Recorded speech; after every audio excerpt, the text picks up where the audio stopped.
আসসালামু আলাইকুম বন্ধুরা, সবাইকে শুভেচ্ছা জানাচ্ছি। আমি কুলাউড়া প্রীতিম বাসা নবাববাড়ি থেকে। আর এই নবাববাড়িতে আসার আমার মূলত একটি বিশেষ কারণ হচ্ছে এই যে মসজিদ দেখতে পাচ্ছেন, এখানে আপনার শিয়া এবং সুন্নি সম্প্রদায়ের মানুষরা নামাজ আদায় করে। আর তারই সব কিছু দেখতে এবং জানাতে আমি আজকে আসলাম এই প্রীতিম বাসা নবাববাড়ি মসজিদে। তো চলুন বন্ধুরা, আপনারা সব কিছু দেখে আসুন।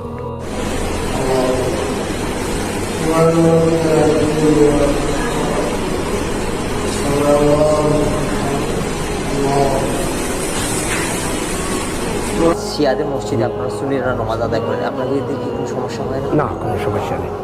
তারা একটা আদায় করি, যখন আমরা একটা আদায় করি। তো আপনি তো হচ্ছে সুন্নি সম্প্রদায়। জি জি, আমরা তারা বাড়ি চাকরি করি, মানে আমার তরিকা আমি আমার লইয়া পাবো, তারার তরিকা তারা করে।